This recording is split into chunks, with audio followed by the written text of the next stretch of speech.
Okay, now the previous lecture में आपने जो देखा था cases, that is case 1, that is for dry soil and dry cohesionless backfill. तो उस कंडीशन में आपने किस तरह से active and passive earth pressure calculate किया था. नाउ सेकंड वन इज जब सरचार्ज कोई है that is of Q intensity का, तो उसकी वजह से आपका अर्थ प्रेशर कितना आएगा वो कैलकुलेट किया आपने. Now third case is your submerged backfill. आपकी वाटर टेबल कहाँ पे है? वाटर टेबल आपकी ग्राउंड सरफेस पे है, एंड देन उसकी वजह से आपका अर्थ प्रेशर कितना है. Fourth one is your submerged backfill with water table at a depth of h1 from ground surface. तो वहाँ पे आपने कैलकुलेट किया. यहाँ पर वाटर टेबल यहाँ पे दैट इज योर h1. तो यहाँ पे आपके 4 सेक्शन बनेंगे, दैट इज 1 2 3 4. तो 1 is above the water table, second is below the water table, but this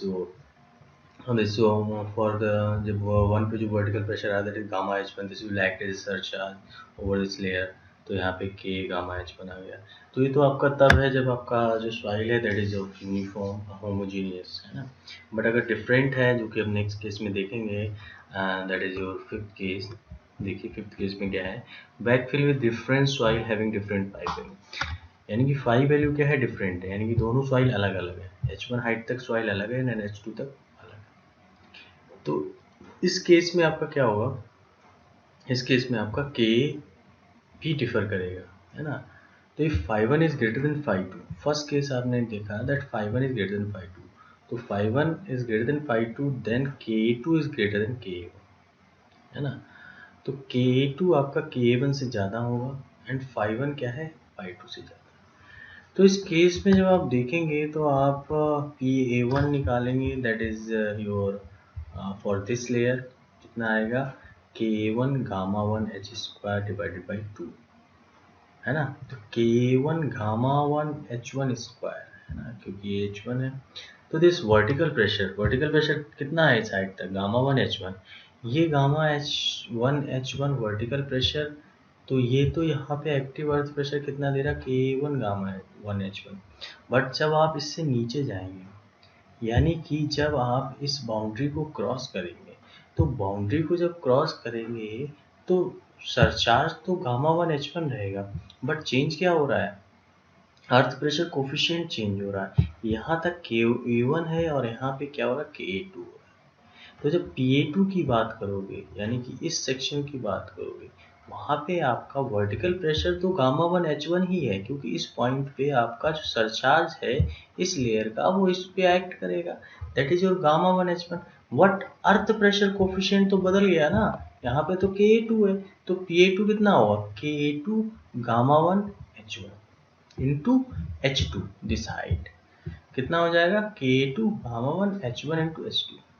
PA3 कितना होगा है ना, PA3 कितना होगा. अब इस फाइल का भी तो कुछ अर्थ प्रेशर आएगा, ये तो सरचार्ज की वजह से आया PA2. PA3 इस लेयर का कितना होगा, इस लेयर का कितना होगा, half K2 gamma 2 into h2 square. अब यहाँ पे आप पैसिव अर्थ प्रेशर भी कैलकुलेट कर सकते हो. देन आप अब पैसिव अर्थ प्रेशर के केस में क्या होगा है ना, कम होगा, Kp2 कम होगा Kp1 से, रिवर्स केस होगा. तो उसमें देखिए ये अंदर की तरफ बना, यहाँ पे देखिए, यहाँ पे K1 गामा 1 h1 तो इस पॉइंट तक आ गया, उसके बाद अचानक से क्या करेगा, वेरी करेगा, अचानक से इंक्रीज करेगा, क्योंकि K2 is greater than K1, तो ये इंक्रीज आएगा. तो इतना this portion is PA2, this rectangular portion is PA2. PP के केस में ये डिफरेंट है. PP के केस में क्या हो रहा है, डिक्रीज हो रहा है इस पॉइंट पे, तो आप नीचे अंदर की तरफ लेके आए, देन आप एक्सेट किया ना. तो this case is very important case. यहाँ पे समझना बहुत जरूरी है आपको कि देखिए इस पॉइंट पे कि वर्टिकल प्रेशर तो गामा 1 h1 है ना. कंफ्यूज हो जाते हैं कि हम इसे K1 गामा h1 क्यों नहीं लिया है, K2 क्यों नहीं लिया और गामा 1 h1 क्यों लिया है ना. तो इसका देखिए, ये जो सॉइल है ये तो एज ए सरचार्ज एक्ट करेगी ना इस लेयर पे. बट जब आप इस सेक्शन की बात कर रहे हो तो के अर्थ प्रेशर कोफिशिएंट तो बदल गया ना, क्योंकि फाई बदल गया. अगर यूनिफॉर्म सेक्शन होता तो मैं आपसे कहता कि यहाँ पे आप K1 गामा 1 h1 ले लो, बट ये यूनिफॉर्म सेक्शन नहीं है. अब यूनिफॉर्म सेक्शन नहीं है, क्यों नहीं है, क्योंकि यहाँ पे डिफरेंट सॉइल है सेकेंड लेयर पे, और सेकेंड लेयर पे अगर डिफरेंट सॉइल है तो phi2 की वैल्यू क्या हो गई, डिफरेंट है, और phi2 की वैल्यू डिफरेंट हुई तो Ka की वैल्यू डिफरेंट हुई। सो इसलिए यहाँ पे अर्थ प्रेशर कोफिशिएंट को हमें K2 लेना पड़ेगा, क्योंकि ये दूसरी सॉइल है, यहाँ पे K2 डिफरेंट है। बट सरचार्ज तो जो सॉइल है उसकी वजह से सरचार्ज तो इस पे आएगा ही, लोड तो आएगा ही, वर्टिकल प्रेशर तो आएगा ही, तो वर्टिकल प्रेशर Γ1H1 है ना। और इस लेयर का इफेक्ट, इस लेयर का ये प्रोफाइल है K2 Γ2H2। तो ये चीज हमेशा ध्यान रखेंगे, अगर इस तरह का वेरिंग केस आ गया तो आपको इस तरह से कैलकुलेट करना। नाउ दिस इज केस 6, जैसे inclined face of the wall with horizontal, यानी कि अब जो फेस ऑफ द वॉल है वो इंक्लाइंड है। इंक्लाइंड है तो active earth pressure and passive earth pressure की वैल्यू क्या होगी, तो इस तरह से इसका अल्फा हो, रिजल्टेंट होगा, and then P and P P जो रिजल्टेंट फोर्स होगा वो इस तरह से कैलकुलेट करेंगे। तो P A is half K gamma H square and P P is half K P gamma H square, and P A and P P will act at h/3 from the base. And total resultant earth pressure, that is your P, है ना, that is your W square plus P square, that is for earth pressure, active earth pressure case में, and W square plus P square for passive earth pressure, and alpha कितना होगा 10 inverse W upon P and 10 inverse W upon। यहाँ पे बहुत important दो equation आती हैं, that is your active earth pressure and passive earth pressure coefficient की value है फॉर स्लोपिंग सरफेस। अभी तक जो सरफेस थी वो बैकफिल था, वो क्या, जो सरचार्ज था वो क्या इंक्लाइंड नहीं था, हॉरिजॉन्टल था। अभी स्लोपिंग सरफेस है, स्लोपिंग सरफेस के केस में आपका अर्थ प्रेशर कोफिशिएंट की वैल्यू बदल जाती है, एक्टिव और पैसिव दोनों के केस में। तो ये इक्वेशन बहुत इंपॉर्टेंट, जिसको आप याद रखेंगे। अभी देखिए, अगर आप यहाँ पे बीटा की वैल्यू जीरो रखेंगे, बीटा की वैल्यू जीरो रखेंगे मतलब ये जो सरफेस है वो हॉरिजॉन्टल हो जाएगी, और बीटा की वैल्यू जैसे ही आप जीरो रखेंगे तो this is cos 0 1, this is cos 0 1 1 minus this is cos square beta 1 minus cos square 5, तो 1 minus cos square 5 is equal to sine square 5 root के अंदर, तो वो क्या हो जाएगा sin 5 हो जाएगा, तो ऊपर कितना हो जाएगा 1 माइनस sin 5, और नीचे जब रखेंगे बीटा की वैल्यू जीरो तो cos 0 is 1 plus 1 minus cos square 5 that is sin square 5, कितना हो जाएगा sin 5, नीचे कितना हो जाएगा 1, तो ये क्या हो जाएगा एक्टिव, जो आपने प्लेन के केस में देखा था, है ना। तो सिर्फ बीटा की वैल्यू यहाँ पे इंक्लाइंड स्लोपिंग सरफेस है इसलिए बीटा आ गया है।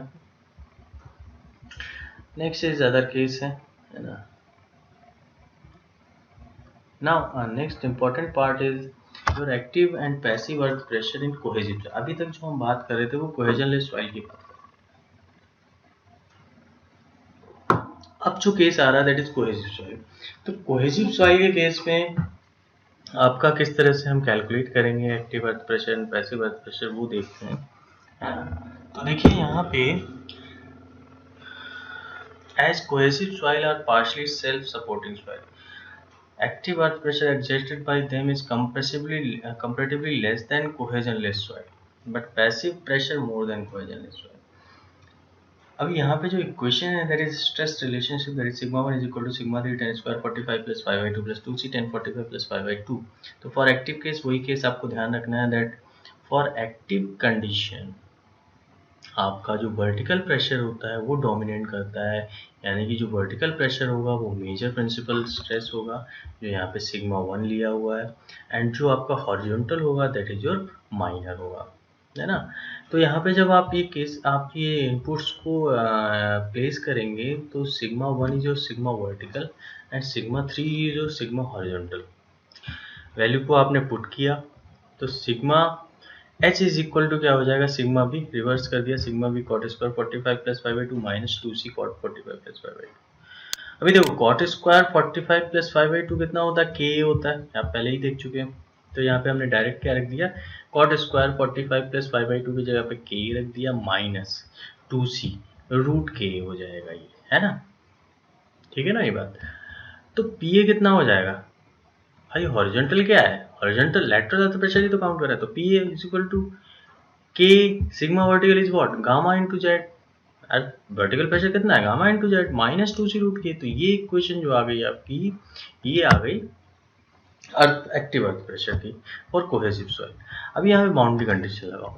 Now at z is equal to zero, अगर z is equal to zero रखो तो पैसिव एक्टिव अर्थ प्रेशर कितना हो जाएगा, -2c√k। यानी कि कोहेसिव सॉइल के केस में टॉप पे at the tip of the wall active earth pressure कितना होता है, -2c√k। और at z is equal to कितना हो जाएगा, k गामा h -2c√k, है ना। ठीक है ना ये बात।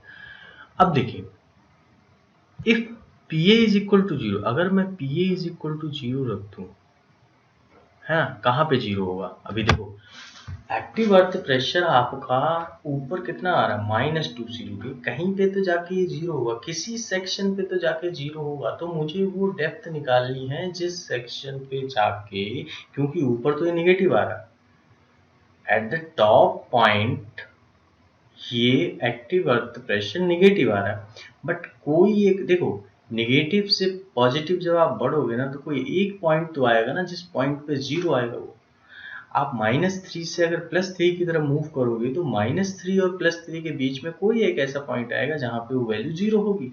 तो जब आप -2c√k टॉप पे आ रहा, तो उस वॉल पे कोई एक ऐसा पॉइंट होगा जिस पॉइंट पे वो जीरो आएगा। मुझे वो डेप्थ कैलकुलेट करनी, तो मैं क्या करूंगा, PA को जीरो रख दूंगा। PA को जब मैं जीरो रख दूंगा तो मुझे क्या मिल जाएगा, वो डेप्थ मिल जाएगी, वो पॉइंट मिल जाएगा जिस पॉइंट पे अर्थ प्रेशर आपका क्या होगा, जीरो।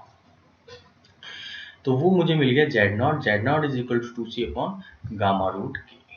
अब देखिए यहाँ पे मुझे ये पॉइंट मिल गया जहाँ पे हमारा earth pressure zero, and that depth is Z0, that is 2c/√k, है ना। अभी देखो, the negative pressure in cohesive soil in active stage at the top indicating soil in state of tension. ये टेंशन है ना, टेंशन जो है negative zone है, and this tension stage reduce to zero at the depth of Z0, है ना, from the ground surface.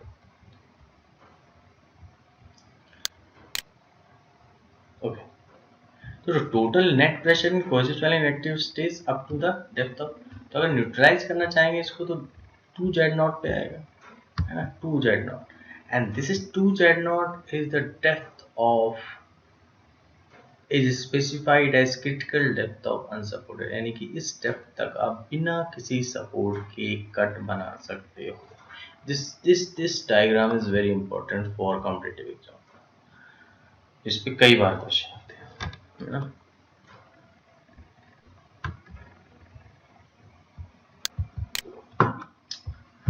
Okay, तो next section पे मूव करते हैं।